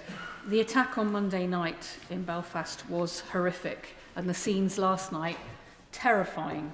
It is understandable that people are seeking answers, and that yet again another horrific crime is facing public scrutiny and political debate. One of the challenges is that right now people are finding those answers online and in that toxic world of social media. Now, we can either feed that tension it is creating, or we can dispel it by standing together against those who wish to target entire communities and being committed to replacing the fictions with fact. I know the Home Secretary and the Minister have been looking at this issue. What more can we do to help people have access to trusted sources of information when it comes to difficult issues like this, so that we can challenge those people who spread hatred, leading from this place and delivering to those communities affected the information they need to be able to help heal themselves and deal with the trauma of what they've seen? Well, I think the Honourable Member raises a very important point. I think there will be agreement and recognition that activity online can provide extraordinary opportunities and benefits, but clearly it can also provide a toxic environment which drives the kind of criminality that we've seen in recent times. I hope that she will understand that the government is working at pace across government through the Defending Democracy Task Force and working with colleagues in DCIT, DCMS and right across law enforcement and with operational partners to make sure that activity online is monitored in a way that will best enable us to reduce and eliminate the kind of activity that she refers to. She will understand that that is not an easy thing to do, and we are constantly looking for greater responsibilities to be exercised by the social media companies and by the tech companies. But I give her an assurance of the importance that we attach to these matters. I've had meetings recently with ministerial colleagues to look at what more we can do, so I assure her that we're looking carefully at what more we can do. Sir Julian. Does the Security Minister share my concern that irrespective of the personal motivation of this perpetrator, the circumstances by which he came into this country sends a signal to those ideological movements abroad that wish us harm, that there is a very easy back door by which they can infiltrate this country. And if an operation of that sort is mounted in the future, what sort of violent response will there be to a spectacular terrorist attack that could and should have been prevented by secure borders? Well, the Right Honourable Gentleman, as he always does, has raised a very thoughtful series of questions, and whilst I know that he will understand, I'm not going to get into the detail of the potential motivations of the alleged offender in these particular circumstances. I think the general challenge that he raises is the right one. It's the job of this government, of any government, to ensure that the United Kingdom is the hardest possible target for our adversaries and for those who would do us harm. Now, from his previous service on the ISE, he knows a lot about the nature and the range of threats that as a country we face. I hope that he also knows that this government, like the last government, does everything it possibly can to make sure that where there are particular points of vulnerability, we are bearing down on those and that we have the right capabilities, the right resources in place to ensure that we keep the public safe. There is no more important duty of any government than being able to do that. And that is what myself as the Security Minister, working with my colleagues across government, spend each hour of every day making sure that we do.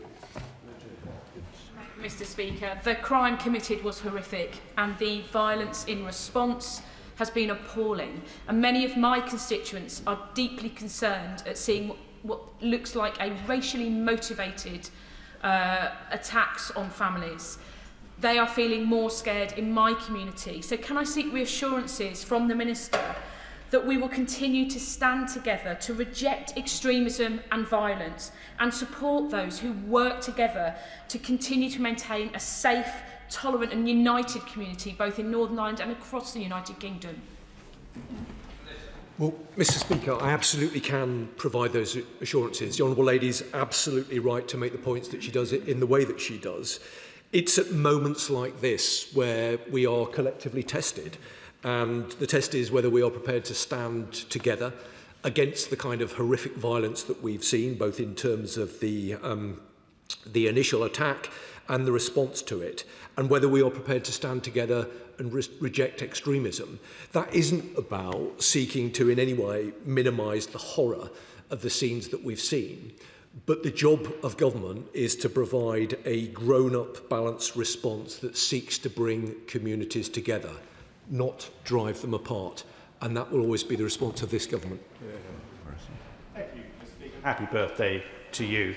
The Minister said to criminals, who are criminals, Minister, not thugs, do not do it. With respect, that won't cut it. It suggests that the government is simply a passive, pearl-clutching observer rather than an active participant in this. Whilst I accept that operational matters are a matter for the PSNI and not for the Minister, will he say what the government is doing to try to fix the fundamentals that underpin this dreadful situation in Belfast? Well, Mr. Speaker, I've got a huge amount of respect for the right honourable gentleman, but I think his characterisation of the words that I used in my opening remarks is unfair, not least because I was seeking to provide a degree of clarity to those in Northern Ireland who might find themselves swept along by some of the violence that we've seen in recent times.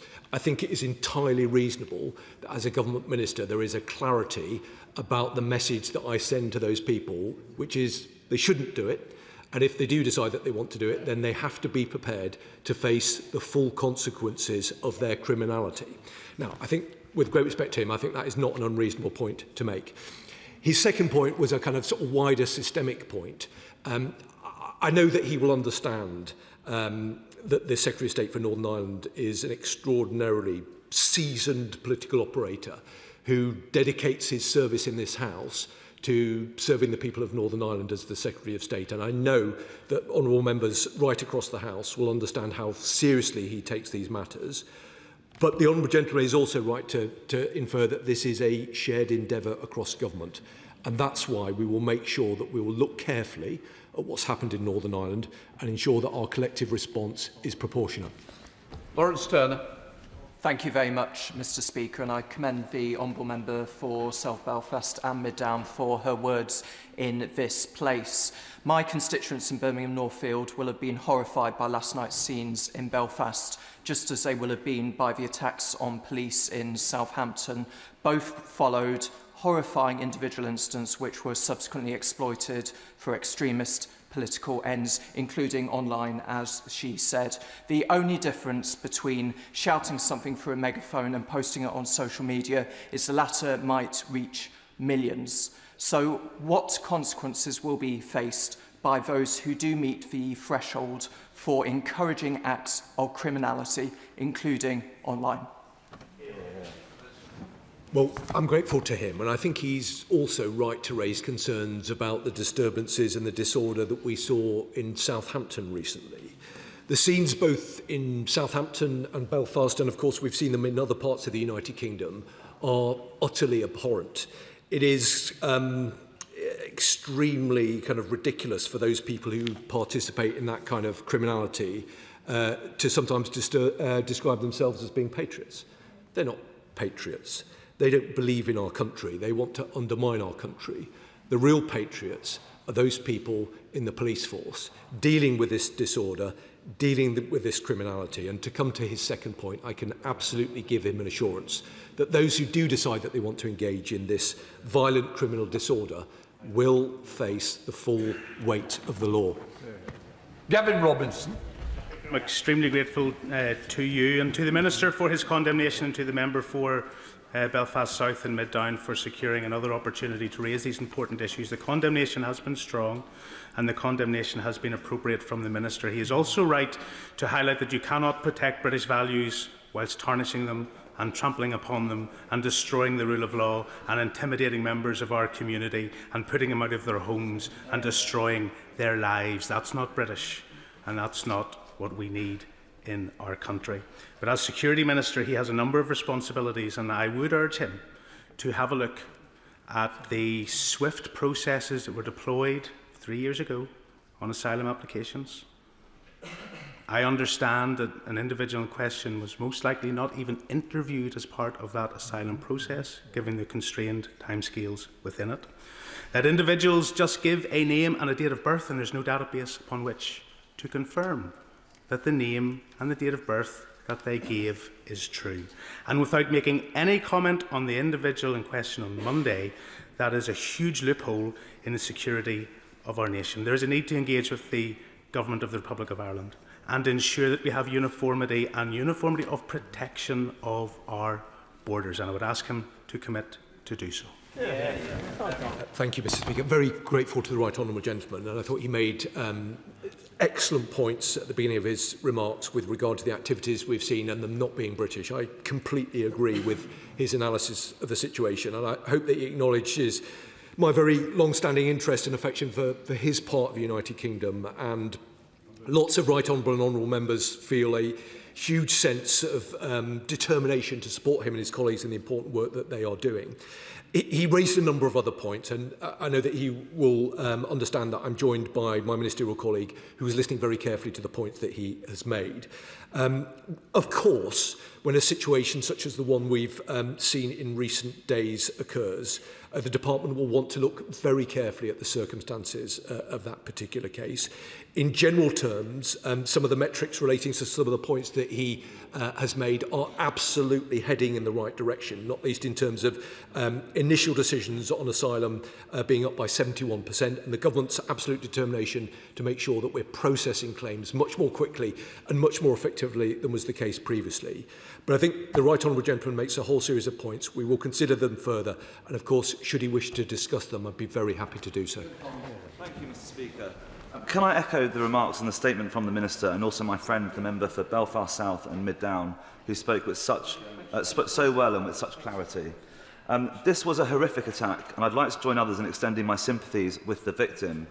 I'd also like to commend the bravery of Matt McKinnon and those who ran towards danger to disarm the attacker, and the PSNI and emergency services for their swift response. But can I also say it was disappointing but not surprising to see the usual suspects using this as an opportunity to divide and point score and help to whip up violence and disorder online, which then plays out on the streets of Belfast.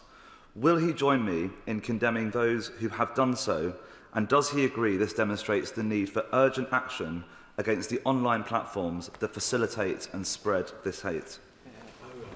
Well, I'm very grateful to him, not least because I know that he also has a very long-standing affection for Northern Ireland, and I completely join with him in praising the bravery of all of those involved a couple of nights ago in terms of the actions that we saw. I think he's also right to raise very significant concerns, and it links to the point that I made earlier on about words having consequences. Whilst there will be, as he describes them, the usual suspects coming forward to try and derive some kind of political advantage from circumstances such as this, I genuinely believe that the majority of the public expect us to act in a sensible, consensual way to address the problems about which people are rightly angry, but to do that in a way that brings people together, not drive them apart. Mr. Speaker, in my 25 years as a Member of Parliament, I never thought I would ever see a situation where masked men would go door to door seeking to drive families from ethnic minorities out of their home. Now, what happened on Monday was truly barbaric, but there is nothing in the world that would ever justify that type of behaviour. Now, I and others in this House have been warning about the rise of the far right and those pernicious people who would influence this type of behaviour on our streets. Will he now acknowledge that we have a new emerging problem with elements of the far right? Will he acknowledge that? And will he therefore then commit to ensure that we tackle it effectively? Minister. Thank you, Mr. Speaker. Well, I agree with the Honourable Member. The scenes that he described were utterly abhorrent and were not the scenes that any right-minded person would ever want to see anywhere, in Belfast or the United Kingdom or anywhere. And I hope that there is a shared sense of agreement about that. In terms of his second point, of course I acknowledge, as the Security Minister, that in order to keep our country safe, we have to deal with a range of different threats that sit across the spectrum. Of course, that includes extreme right-wing activity, as it includes a range of other specific threats. In truth, my approach is always to be ideologically agnostic, in the sense that it doesn't make a difference to me what the particular motivation or the ideology of those who would do us harm is. I will make sure that we've got the defences to stand against those threats, regardless of where they come from. Alex Houston. Thank you, Mr. Speaker. First of all, I want to take the opportunity to condemn the appalling assault on the gentleman on Monday night and to praise the members of the public, the PSNI and emergency services for stepping in and trying to help that individual. I would also like to put on the record that I condemn the violence that took place last night. There is no place for violence in our society, no matter what the issue. It is just wrong. However, Minister, I do have some issues. We've raised issues about police resources for the PSNI. It's not a matter that the PSNI might need resources, they urgently need help and support. We are over 1,000 police officers down in Northern Ireland, and I would urge you to send support as quickly as possible. We also have, Minister, the problem of an open border, and I know the member for South Belfast has mentioned that. That is a back door for illegal immigration into Northern Ireland. Would the Minister be able to provide us with figures how many people are using that back door and what plans the government are going to do to close that? And finally, many decent law-abiding people have genuine concerns about illegal immigration, and they feel that this government and politicians are letting them down. What can the Minister do and government do to try and assure those people that their genuine concerns are being taken seriously and are going to be resolved? Thank you. I'm grateful to him for his condemnation of the violence and the words that he said in praise of those who've acted with great courage. I understand the points that he makes about PSNI resources. These are matters that I have twice previously discussed with the Chief Constable in Northern Ireland, and I'm quite certain that my Right Honourable friend, the Secretary of State for Northern Ireland, will be having further conversations with the Chief Constable today and on an ongoing basis. I do recognise the concerns that he's raised, and I know that the Secretary of State and colleagues across government will want to reflect on them further in light of recent events. I thought he also made an important point about the common travel area.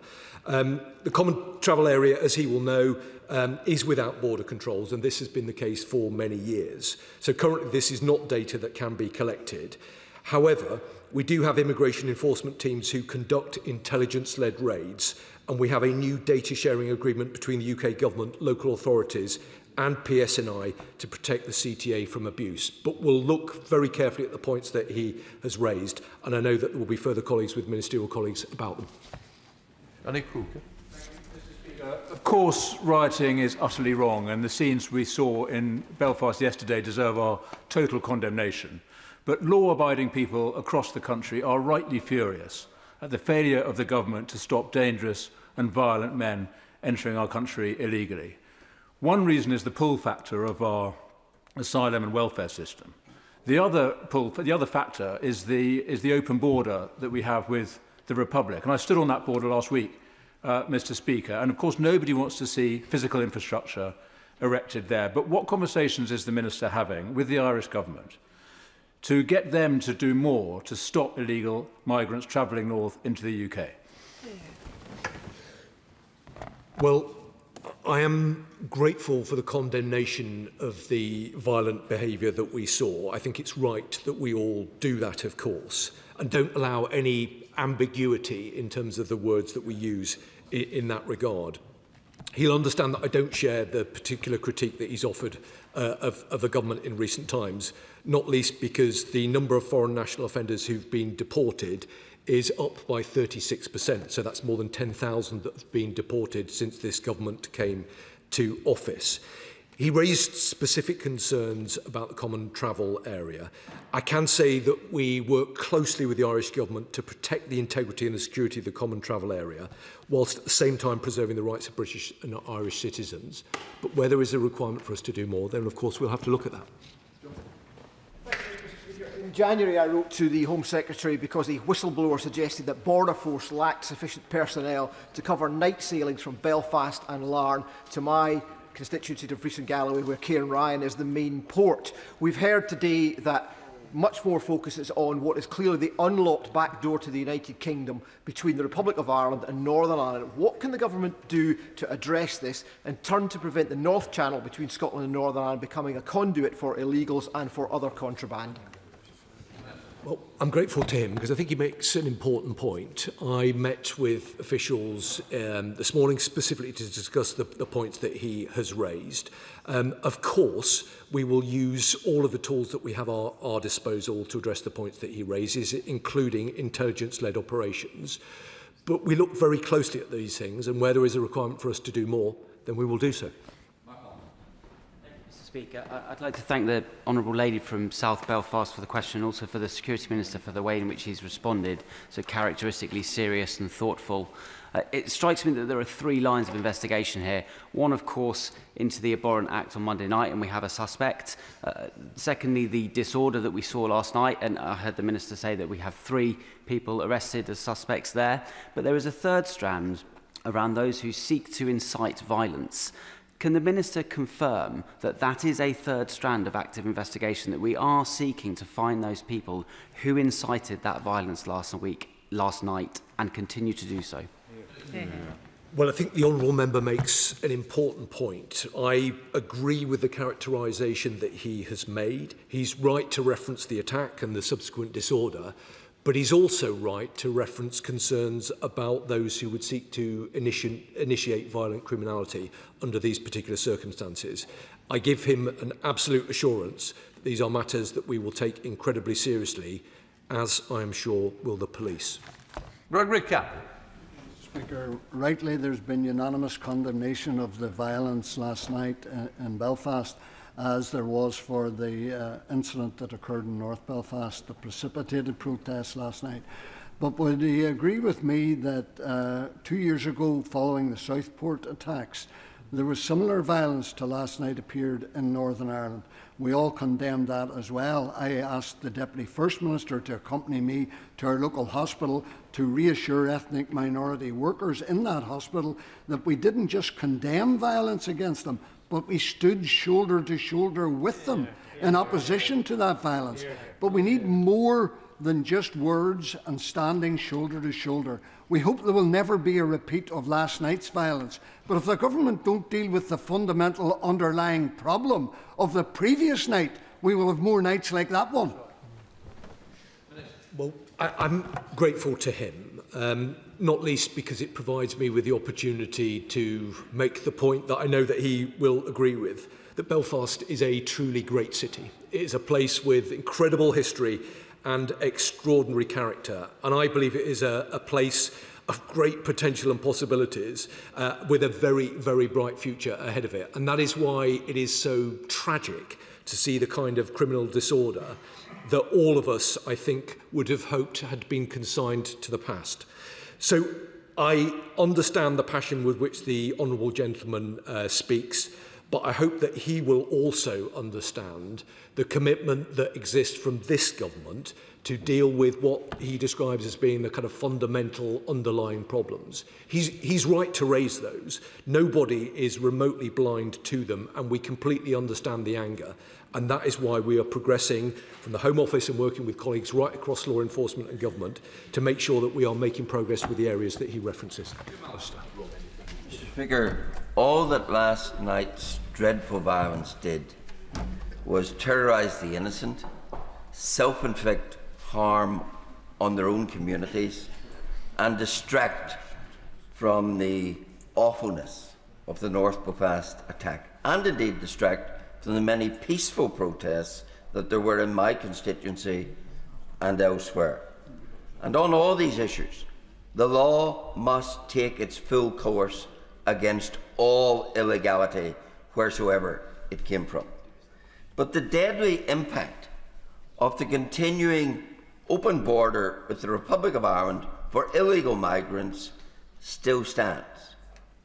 This government presides over a situation where it is illegal to bring into Northern Ireland a garden plant from Great Britain, but yet we have an open border from the Irish Republic where gentlemen like this Sudanese man can come unhindered, an illegal immigrant, into the United Kingdom.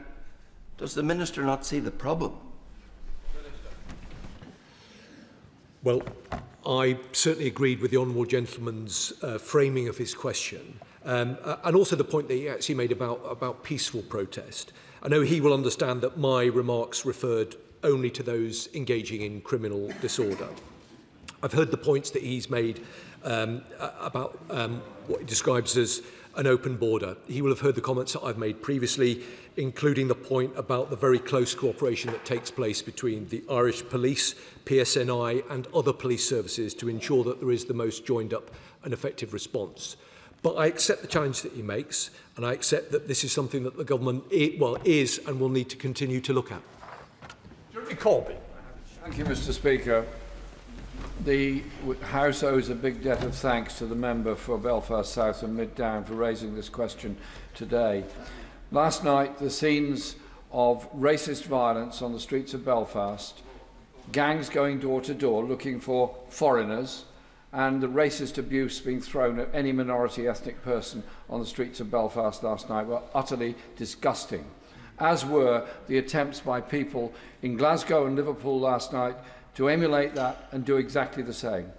What message has he got for the far-right racists that are encouraged by parties represented in this House that they will not be allowed to assemble in the next few days and over the weekend to promote the same kind of racist language and violence against minorities within our society?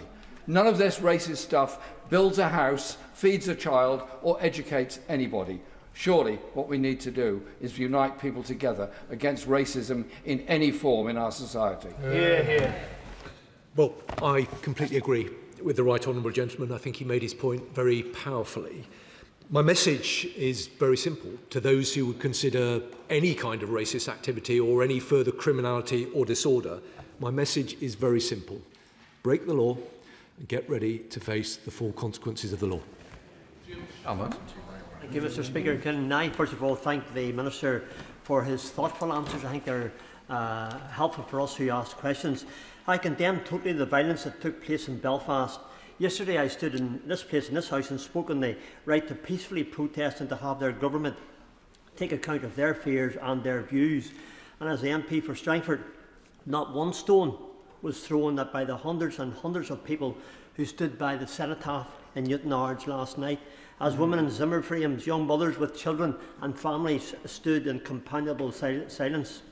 The PSNI have confirmed that no thuggery whatsoever took place. They did what they needed to do to have their voice heard.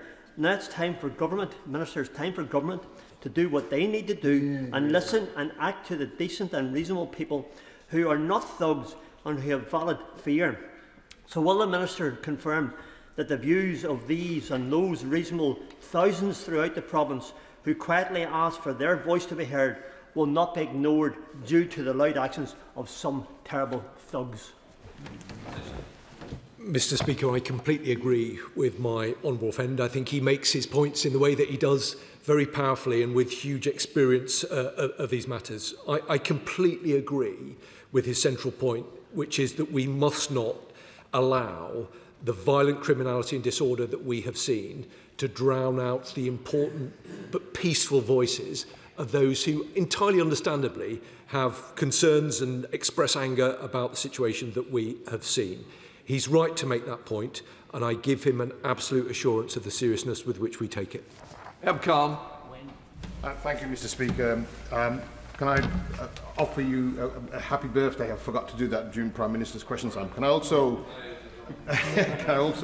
thank the Honourable Member for Belfast South and Mid Down for a very balanced statement to this House. Of course, we recognise and commend the efforts of the individuals that intervened on Monday to help the victim and the emergency services, which no doubt were confronted with very challenging scenes last night.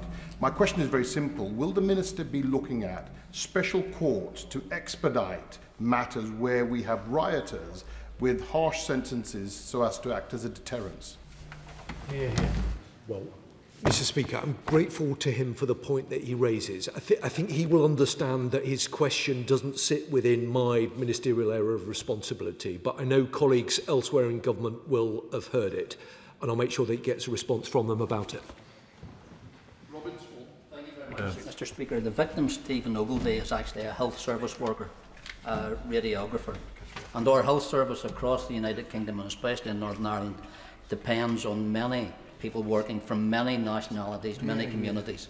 So it was abhorrent to see some of those health service workers actually attacked last night by those contemplating and delivering this violence. Can I ask the Minister, what steps is he taking to ensure that all authorities in Northern Ireland have the full support of this government in any action that is needed to be taken against those who are perpetrating the violence, but also those who are acting online to spread the hatred and the violence that we are now seeing?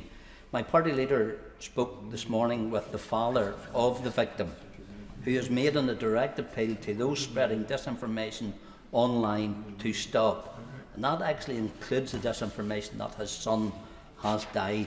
So what steps can the government take to support the family and the father in their asks?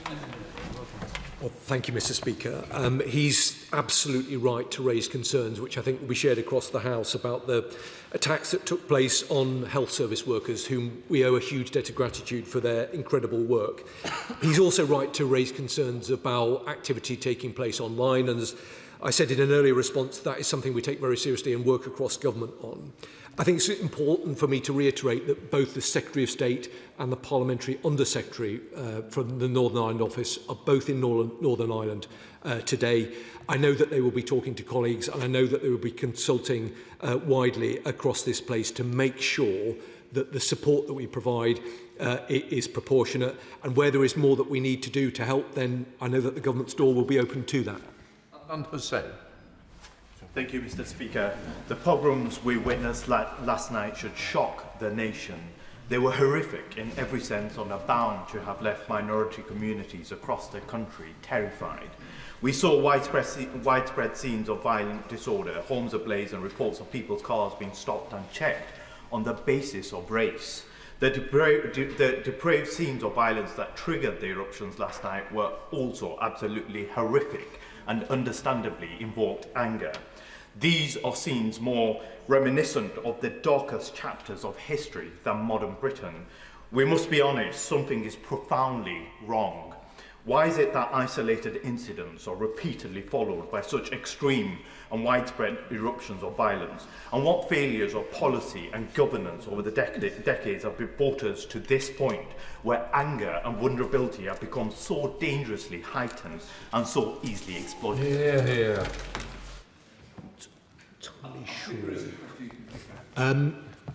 Listen very carefully to the points that the honourable gentleman made. That there were a number of them. Let me reflect on them, and I'm very happy to discuss them with him further. Thank you, Mr. Speaker, and thank you for your permission to speak. Having had violence in my constituency last night, I want to say clearly violence is never the answer and is wrong, and those engaged in that should face the full force of the law. Despite what Sinn Féin tell us, there was always an alternative to violence. We do not want attacks on people, place, homes or businesses. We don't want families feeling unsafe, little children from different ethnic backgrounds feeling afraid or fearful even to go to school. But for the many who are angry and who are scared because of uncontrolled immigration, because of the most barbaric act and footage that has been displayed of the incident just 2 nights ago, people want to see politics and democracy fill the space. So there is significant concern in Northern Ireland about open borders. Will he release the numbers who have crossed into the UK via the Republic of Ireland border? And will the Minister commit, even at a start, to start replicating what ROI do in checking people coming from the United Kingdom, from Northern Ireland to the Republic of Ireland? People need to see this government take action. Thank you, Mr. Speaker. I'm grateful to her for her condemnation, and let me say to her that the government do absolutely understand the concerns and are working to address the underlying issues that underpin those concerns. I mean, I think it's important to make the point that on top of increased deportations and removals, we're also seeking to remove the pull factors that would bring people here in the first place. So illegal work arrests are up by 60%. Hotel use is down by 63% since its peak, and asylum claims down by 12%. Much done, much more to do, but absolutely we do understand the concerns.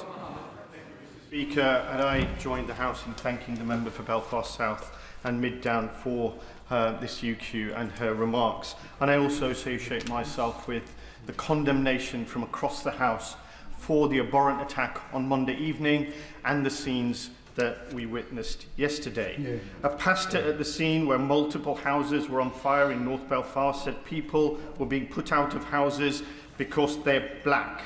According to media reports, even a 2-month-old baby had to be evacuated by police to safety last night amidst mob violence and rioting in Belfast. That is the reality of what this violence represents. Not legitimate protest, but terrorising innocent families. This is where far-right rhetoric takes us, to pogroms that force police to escort children from their homes. We know from history where this road leads, to a path of destruction and division. So can the Minister tell this House what the government is doing to counter the spread of racism and to ensure that one individual's actions are not used to stigmatise entire communities? Well, Mr. Speaker, he's absolutely right to say that the scenes that we saw are appalling and unacceptable and are in no way legitimate protest. I hope that I was crystal clear in my opening remarks about what my message was to those who may be considering, or maybe those who've been involved in this kind of violent criminality and disorder. I was crystal clear about the fact that they shouldn't do that, and that anybody who considers doing it needs to be prepared to face the full weight of the law. I'm confident that the police are working at pace to address the scenes that we've seen in recent times. Arrests have already been made, and I have no doubt that we will see further arrests in the very near future. This kind of criminality and disorder is utterly unacceptable. Adam. Thank you, Mr. Speaker. We all condemn the actions on Monday night, and we also look with concern at the subsequent rioters. But my concern is those that leave the land, possible for such actions to happen. Those that politicise, those that weaponise. Mr. Speaker, when I was younger, in the 70s, if somebody was going to attack me for racial reasons, which did happen, you could spot them from a mile away. Now those that instigate racial hatred, wear smart suits, speak the King's English, occupy every radio wave and every television channel, instigating hate. I would like to ask the Minister that we seem to have a repeated measures of this. At Southport, the Liverpool fans who were run over, the Huntingdon stabbing in the train. People are looking at crime through a lens of racialisation. But many people in this chamber have spoken today in unity as we commemorate 10 years of Joe Cox, speaking about what unites us rather than divides us. So can I ask the Minister to maybe consider a cross-member, cross-party task force to tackle this issue, which is going to affect every single member of our community? Well, Mr. Speaker, I'm very grateful to the honourable member. I think he makes some very important points, and I think he makes them in a very considered and constructive way. He's right to make the point that words have consequences, and where people stoke the fire, where people seek to incite violent criminality, they should take responsibility and they should be held responsible for their actions. I think that this has been a very constructive and reasonable debate that we've had in the House today. But I think it is particularly for those online to think carefully about the words that they use and the messages deploy. All of us who serve in public life have an absolute responsibility, I think, to do the right thing, to ensure that people act within the law and to work to bring people together, not drive them apart. Right, that completes questions led from bench change.